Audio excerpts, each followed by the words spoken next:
retour à notre magazine de télévision. Madame, Monsieur, nous abordons ce soir un sujet quand même très intéressant. On parle ici en fait combattre la désinformation comme frein à la démocratisation mondiale.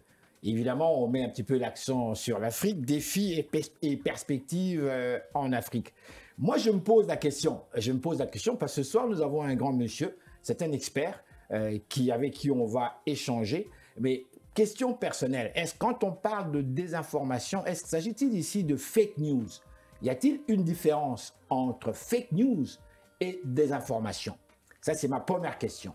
Mon autre question, depuis que les médias radiophoniques existent, c'est-à-dire durant la Première et Deuxième Guerre mondiale, ce sont les pays qui ont toujours organisé ce qu'on appelle l'information, qui diffusaient l'information nationale et internationale. Donc les populations se sont, comment dirais-je, nourries des nouvelles à partir des informations obtenues par les radios nationales. Est-ce que faisait-on de la désinformation dans ce temps-là déjà? Je pose ma question. Est-ce que les États qui détenaient l'information trafiquaient-elles cette information? Est-ce qu'on nous a toujours dit la vérité? Je m'arrête là.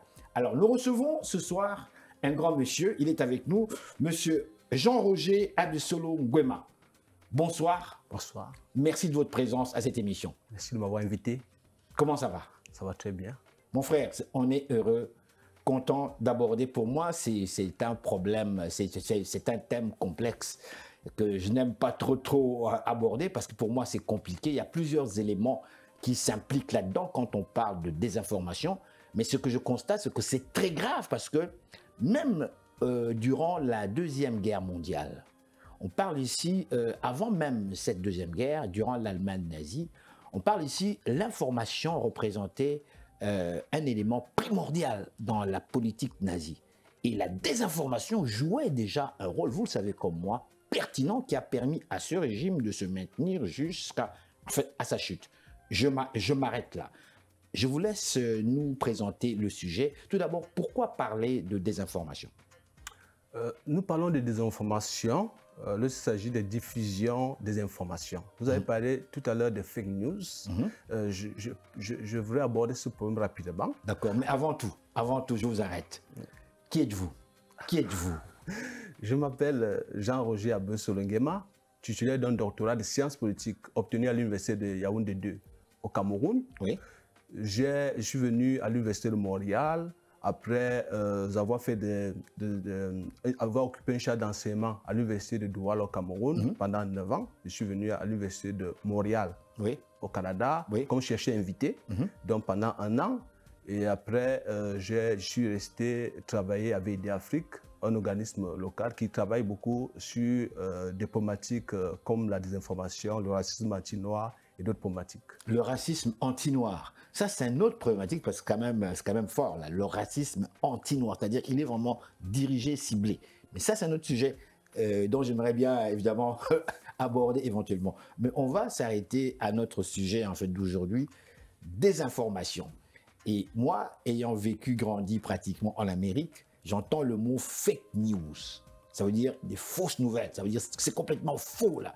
Alors, je suis un peu perdu là, et je pense que le public qui me suit aussi, on est tous un petit peu mêlés. Allez-y. Oui, il faut faire une distinction entre la désinformation, qui constitue en fait une diffusion des informations, des fausses informations, mais à dessein de pouvoir tromper. Des informations qui sont seulement trompeuses et qui n'ont pas directement une intention délibérée, c'est-à-dire qu'on ne peut pas facilement retrouver cette intention. Parce que le débat est difficile à trancher. Lorsque l'information est diffusée, une fausse information, est-ce qu'elle est délibérément, est-ce qu'elle est faite de manière délibérée pour tromper? Est-ce qu'elle a été faite de manière inconsciente? Lorsque, par exemple, lorsque vous transmettez une information, lorsque vous la transmettez de manière instantanée avec les réseaux sociaux, lorsque vous la transmettez, quel est le dessein, quelle est l'intention que vous avez? Est-ce que c'est pour tromper?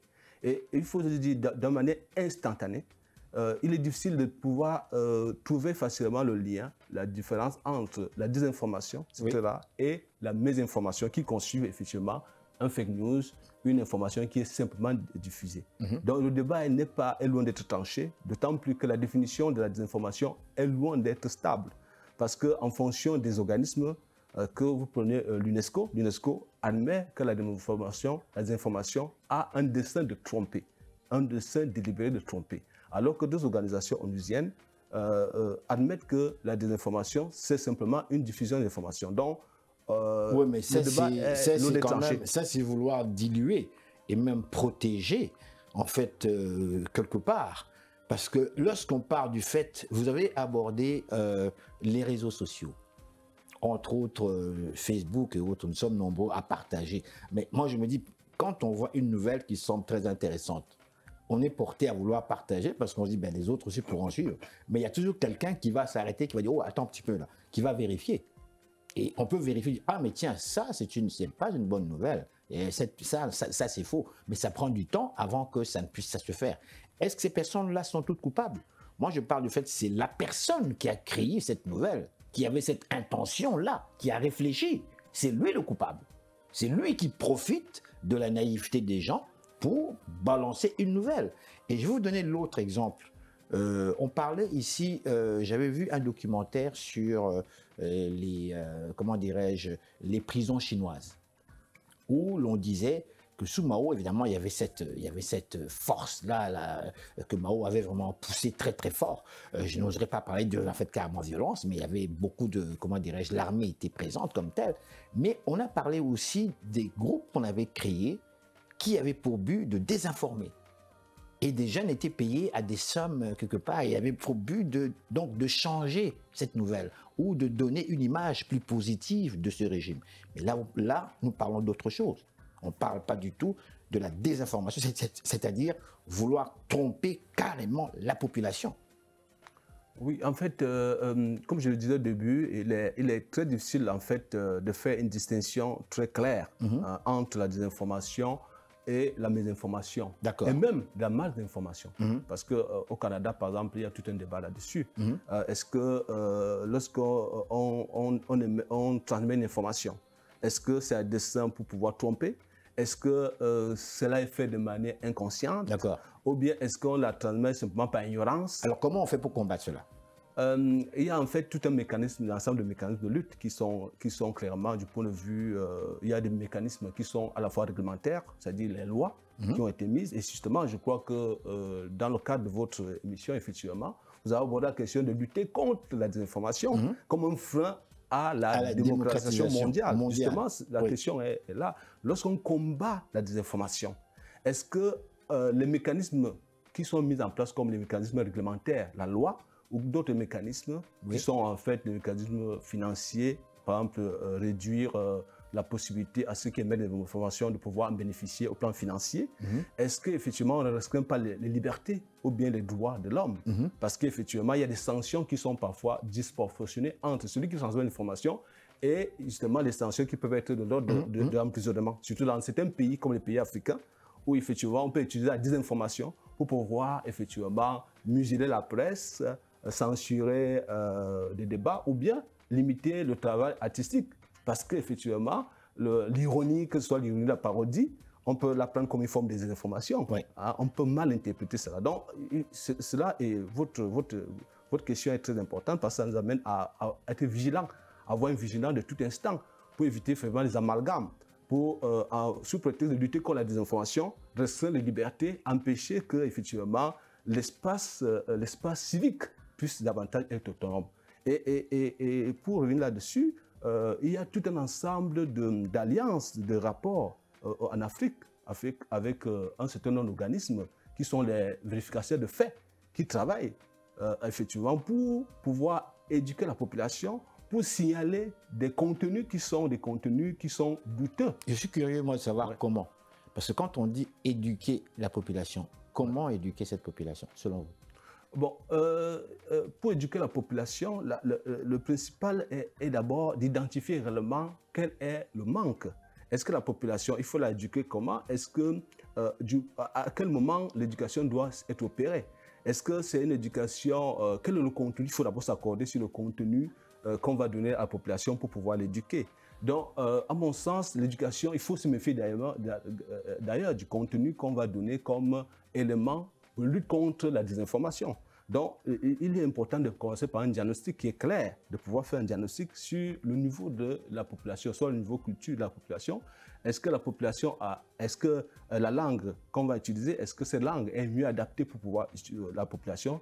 Dans nos pays, il y a plusieurs langues qui, parfois, on n'a pas une langue commune. Souvent, c'est très compliqué. Et c'est pour ça que l'UNESCO et d'autres organismes font tout pour traduire les contenus dans plusieurs langues. Je vais vous emmener vers un terrain dont on entend parler très vaguement. Des réflexions par rapport à une nouvelle organisation mondiale. Comment est-ce qu'on devrait penser cette organisation mondiale? Mais avant de vous emmener vers ce terrain, je vais vous emmener vers notre voisin du Sud, les États-Unis d'Amérique, que vous suivez comme moi. Lorsque vous observez la scène politique américaine comme telle, on a commencé à entendre parler de fake news il n'y a pas si longtemps. Dans les années 70, on n'en entendait pas parler. Là, on a commencé à entendre parler de fake news. On a également constaté deux tendances carrément qui sont en train d'émerger. On ne parle plus nécessairement de la gauche ou de la droite. On parle d'une pensée qui est totalement différente, je dirais pas déviante comme telle, basée sur fake news. Voici nos vérités à nous et voici ce qui est faux. Et je pense que vous comprenez ce que je veux dire. Alors, la population, elle est un peu mélangée aussi. Et nous qui observons cela, qui venons des pays, comme on l'appelait jadis du tiers-monde, des pays satellites, sommes triplement surpris, on est un peu mélangés par rapport à ça. Alors, comment combattre tout cela? Si déjà, dans la puissance hégémonique la plus importante, on voit que les gens sont mêlés, nous, on pense connaître la vérité, mais vous dites non, c'est notre vérité, c'est celle-là, ils y croient réellement. Alors, comment est-ce qu'on peut combattre cela? Et je pense que le public se pose la même question que moi. Pour revenir dans le cadre que vous avez évoqué, oui. Ce cas est très révélateur. Il est très révélateur. Il y a tout un ensemble d'articles publiés par Courrier International oui. En 2017. Qui porte sur cette... Justement, l'ère de la désinformation. Oui. Et souvent sur le cas américain, qui est un cas très intéressant. La difficulté, effectivement, c'est qu'actuellement, il est difficile. Nous sommes dans un contexte actuellement où la vérité fait débat. Quelle est la vérité? Où est la vérité? Nous sommes dans ce qu'on appelle vaguement les post-vérités. D'accord, mais est-ce qu'on nous a toujours dit la vérité? Oui, en fait, la vérité qui la détient, c'est tout un débat qui est sans fin. Un débat qui est sans fin, qui touche également beaucoup d'autres questions. Et effectivement, parce que je crois que là, il faut être vigilant. Parce qu'effectivement, sur l'idée effectivement de pouvoir imposer une vérité immuable, une vérité qu'on croit permanente, il peut arriver qu'on discrimine. On discrimine une vérité, on muselle une partie de la population oui. Minoritaire. Donnez-nous des cas concrets. Donnez-nous des cas concrets par rapport à l'exemple que vous venez d'avancer. Oui. Je veux donner un cas concret. Oui.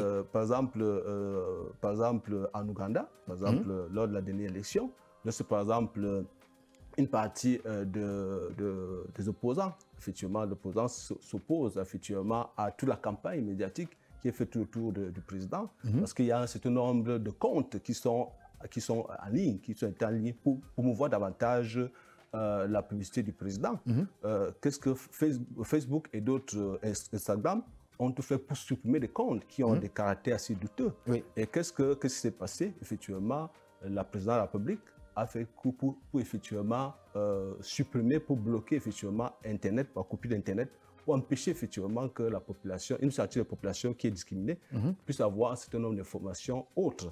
Donc, vous voyez que ce qui est déterminant, c'est que lorsqu'on impose une vérité, effectivement, fait passer une certaine information, imposer le système, effectivement, s'il y a des contre-informations, effectivement, on prend ça, on discrimine cela. C'est d'ailleurs pour ça que l'Union européenne parle de lutter contre la propagande sans faire une autre propagande. Madame, Monsieur, bonsoir. Ici Henri Ngaka. Ne ratez surtout pas nos prochaines émissions présentées à ICI Télévision depuis Montréal. Ça va causer. un risque, effectivement, pour pouvoir lutter contre la désinformation, de pouvoir imposer un autre type de désinformation. Exactement. Mais moi, j'aime bien parler aussi sur le plan pratique. Vous êtes africain comme moi et vous êtes un grand universitaire. Et je suis personnellement très impressionné. J'aime ça échanger avec des hommes comme vous parce que vous avez lu beaucoup plus que nous, forcément. Lorsque j'observe comment dirais-je, la structure même médiatique des informations, je prends le continent africain comme tel. Et la question que moi je me posais tout jeune, c'était mais en fait, quand j'écoutais la radio chez nous, la personne qui lisait les fameuses informations, mais on se disait mais d'où prenait-il ces sources? Et souvent, il les citait, ces sources, de RFI, Radio France Internationale, de Reuters. Donc, ça veut dire que nous, en Afrique, nous étions informés par rapport à ces agences de presse qui étaient des gros magasins qui allaient chercher les informations et qui nous les balançaient. Donc, la grande population africaine recevait ces infos, était informée de cette manière. Mais nous-mêmes, on n'avait pas les capacités de donner l'information telle que nous la percevions réellement à nos peuples. Alors, voici ma question. Ça veut dire qu'au niveau de l'information, on était dépendant, on a toujours été dépendant. Alors, comment parler de désinformation puisque notre vérité à nous n'a jamais été dite? Je prends les grands réseaux télévisés, je peux les citer. TV5. Lorsque l'Africain s'informe dans le monde, nous suivons tous TV5. Ping, TV5 Afrique. TV5 rapporte. C'est le français par la voix d'un noir ou d'une noire qui nous présente l'information par rapport à ce que nous devrions avoir. Alors, ma question ici, comment parler d'information ou de désinformation? On peut nous désinformer facilement et on y croit réellement et on en fait nos vérités. Vous, l'expert, je m'arrête là, j'ai trop parlé. Allez-y. Oui, en fait, il y a une chose qu'il faut comprendre, c'est que la désinformation est notre projet sur la lutte contre la désinformation au Canada, dans le cadre d'un projet global sur la lutte contre le racisme anti-noir. Nous avons démontré que la lutte contre la désinformation est difficile à opérer. Pourquoi? Parce que la désinformation circule avec un élément cognitif, qui est un élément mental. C'est les biais. Il y a beaucoup de biais, comme le biais de confirmation. Lorsqu'on suit RFI ou d'autres médias, le fait que ces sources viennent de ces médias-là, du coup, des gens vont dire c'est la vérité. C'est un biais de confirmation qui fait qu'effectivement, la désinformation circule facilement avec ces genres de biais, ou bien les biais de position. Hein, voilà, je suis un expert, vous dites. Donc, on attend à ce que lorsque je parle, effectivement, je dis la vérité. Donc, si j'ai des contre-vérités, ça va circuler. Donc, effectivement, c'est des choses qu'il faut combattre là-dessus. Donc, moi, je crois que l'une des choses importantes, c'est avoir un jugement critique. Et je me réjouis au Canada, la plupart des projets au Canada, les 2 dernières années, le patrimoine canadien a effectivement mis des projets avec une insistance sur la culture de l'esprit critique. La culture de l'esprit critique. Absolument. Ce qui est contradictoire au régime que nous avons toujours connu dans nos pays. Quand tu critiques, mon cher, on te tabasse là, on t'envoie en prison. Là. Mais c'est aussi le prix à payer. Et moi, je crois que, et là, je crois que c'est d'ailleurs pour ça que j'étais très content de venir à cette émission. Oui. Parce que la lutte contre la désinformation, il faut vraiment mettre le point là-dessus. Parce qu'il y a un risque. En luttant contre la désinformation, on risque de restreindre effectivement les libertés. Parce que la désinformation circule avec quoi? Avec à la fois, il y a un rôle des algorithmes, un rôle des réseaux sociaux également. Parce que lorsque vous donnez l'information, lorsque cette information commence à avoir l'audience, effectivement, il y a des algorithmes qui permettent qu'également cette information circule davantage. Donc, la configuration même des réseaux sociaux facilite la désinformation. Et je crois que c'est là un problème très important.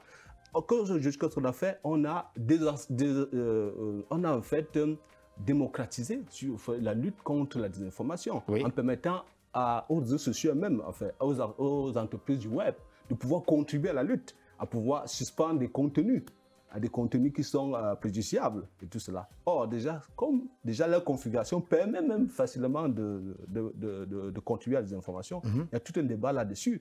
Bon, il faut éviter d'exagérer parce que Facebook et d'autres réseaux sociaux ont tout un ensemble de mécanismes, des modérateurs sur lesquels ils travaillent chaque 2 semaines. Facebook fait le point pour essayer justement de publier des comptes des personnalités publiques qui ont été supprimées à cause des faits de désinformation. Il y a tout un travail là-dessus, mais je crois qu'il serait dangereux pour nous, en tant que citoyens, de pouvoir reposer toute la lutte contre la désinformation sur les entreprises du web, qui ont également d'autres logiques qui ne sont pas toujours les logiques informationnelles, mais qui ont également d'autres logiques. Donc je crois qu'à mon sens, c'est quelque chose sur lequel il faut travailler davantage. Lorsque vous dites, et là je cible les pays africains, lorsque vous parlez de désinformation, vous avez mis également l'accent sur l'éducation, sur le niveau académique. Avoir un petit peu les éléments que nous avons tous eus, on peut dire première année, deuxième année, jusqu'en sixième primaire, même l'école secondaire. Normalement, dans un pays africain, quand on a toutes ces informations, on connaît un petit peu ce qui se passe dans le monde, on comprend ce que c'est que le monde bien avant de quitter notre pays. On est en mesure de vraiment s'exprimer correctement en français, de l'écrire même. Donc on a tous les éléments qui nous permettent de comprendre les mécanismes qui régissent ce bas monde. Alors, ma question ici, lorsqu'on parle de désinformation à ce peuple, qui lui va vous dire, mais écoutez, c'est pas à vous à m'apprendre les genres de réalité que moi je vis tous les jours ici. Vous ne connaissez pas ces réalités. Alors comment lui expliquer que vous, ce que vous recevez comme information via les réseaux sociaux et autres, ça pourrait être de la fausseté, en fait, de la désinformation, dans le but, parce que finalement, quand on désinforme, il y a un but. Ouais. On ne désinforme pas pour rien. Ouais. Ouais. Alors, comment lui expliquer cela? Et comment expliquer au public qui nous suit ce soir, Montréalais, des Africains, qui suivent comme moi d'ailleurs, on partage beaucoup Facebook, comment on peut lutter lorsqu'on a une info là, qui est avec une belle photo là, c'est toujours la photo, hein, qui attire, paf, et puis on est porté à... Alors, comment éviter cela? Première chose, et là, vous avez soulevé cela tout à l'heure, c'est que la désinformation ne circule pas seulement avec des écrits, mais aussi avec des photos, avec des audios. Ça, c'est quelque chose de très important parce qu'on met l'accent sur les écrits alors qu'il y a d'autres contenus, l'image qui est très important. Et c'est très difficile, je reconnais, aujourd'hui, de lutter contre la désinformation. Pourquoi? Parce qu'il y a un certain nombre d'algorithmes aujourd'hui qui permettent que vous, Henri, il est facile de vous reproduire, de vous monter dans une scène où vous ne vous connaissez pas. Parce qu'il est facile de fabriquer des informations aujourd'hui, de fabriquer l'image. C'est pas marrant. C'est quelque chose qui est très important. Ouais. Il y a tout un ensemble, c'est quelque chose qui est très important aujourd'hui avec l'évolution technologique qui fait qu'aujourd'hui, avec l'intelligence artificielle, il est facile de vous mettre dans n'importe quelle scène. Et ça, c'est quelque chose de très important à souligner. Mais moi, à mon sens, je crois que peu importe le caractère difficile, il faut, moi je crois, peut-être en intellectuel effectivement réservé, je crois qu'il faut toujours avoir la réserve due effectivement au fait que lorsqu'une information circule, il faut avoir ces réserves-là, mais ce n'est pas évident parce que les réseaux sociaux sont configurés de manière à ce qu'on clique instantanément. En fait, il y a ce qu'on appelle un piège à clic. C'est-à-dire que lorsque ça vient spontanément, on clique parce que ça vient d'un ami, parce que ça vient d'un frère, on se dit automatiquement sans vérifier. Moi, je crois qu'on doit revenir à ce jugement critique, hein, à cette expérience très critique qui est très importante, qui nous permet à chaque fois, lorsqu'on voit une information, de rester un moment, de prendre un peu du recul, de se poser des questions, au moins 2 ou 3 questions, cette information, pourquoi on l'envoie, et se poser des questions par rapport à cela. D'autant plus qu'on est responsable. Parce que la loi sur la désinformation, dans beaucoup de pays africains, même si elle ne porte pas ses fruits, mais il y a quand même tout un dispositif qui fait qu'effectivement on lutte contre la diffamation. On peut contribuer à la diffamation. On peut effectivement, donc il faut vraiment se garder de pouvoir diffuser à tout vent sans réfléchir, sans avoir du recul. Moi, je reviens là-dessus, c'est un élément basique à mon sens, de pouvoir faire l'effort critique, de pouvoir à chaque fois, lorsqu'on reçoit un contenu, de prendre le recul parce qu'effectivement, avec tout le contexte actuel, où effectivement, il est difficile de faire la différence entre une bonne information et une mauvaise en fonction même de la configuration des réseaux sociaux. Je crois qu'il y a tout un travail à faire là-dessus au niveau personnel des uns et des autres. Ce que vous recommandez, c'est finalement la sagesse qu'on nous a toujours recommandée. Lorsque vous recevez une nouvelle, vous la lisez, vous la soupesez, vous y réfléchissez un peu et vous vous demandez, mais vous posez quand même ce nombre d'interrogations avant même de fouiller quelque part. Mais bon, on ne le fait pas toujours parce qu'on est paresseux. Et moi, le premier, je ne prétends pas être un expert, jamais. On consomme comme tout le monde. J'ai une question ici. Vous parlez de désinformation, vous parlez ici contre, comment dirais-je, la démocratisation, contre les démocraties, en fait, un frein à la démocratie.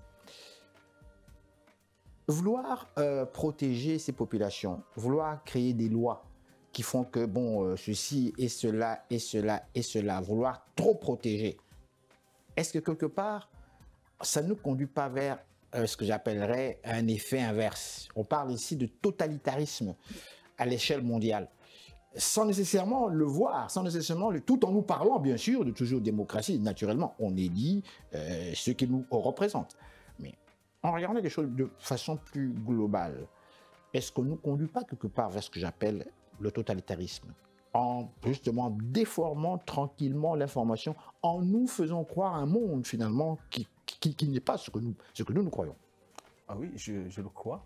Je crois effectivement aujourd'hui qu'on est à un siècle où effectivement on est en train d'acheminer effectivement sur le fait de lutter contre la désinformation.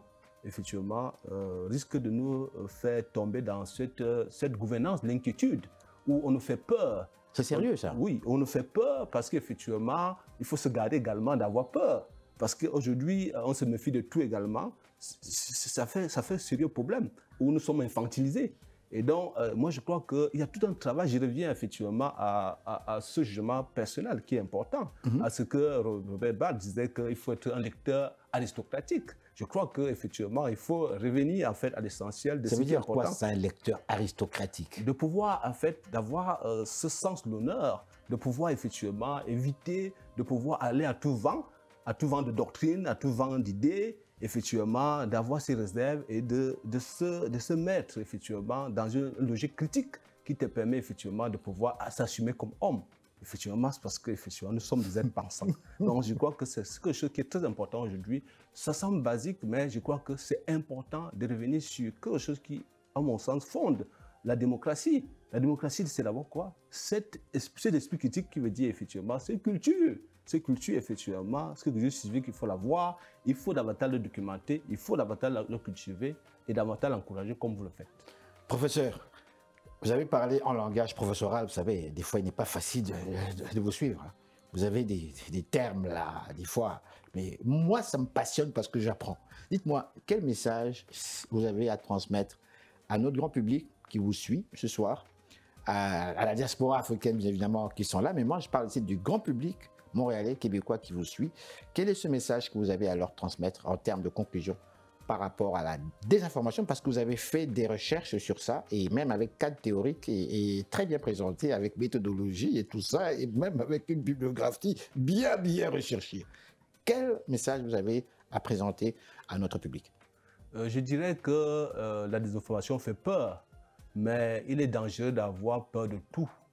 Et je demanderais à chacun de pouvoir avoir ce recul nécessaire face aux situations, chaque information qui nous donne, parce que nous avons un flux d'informations aujourd'hui, beaucoup d'informations qui nous viennent. Nous n'avons pas le temps facilement d'avoir la réserve dessus, mais je crois qu'il est important pour chacun, pour éviter effectivement d'être en fait complice de la désinformation. Il est important pour chacun de pouvoir prendre le recul nécessaire pour faire avancer la démocratie et pour effectivement empêcher d'être celui qui fait tomber l'option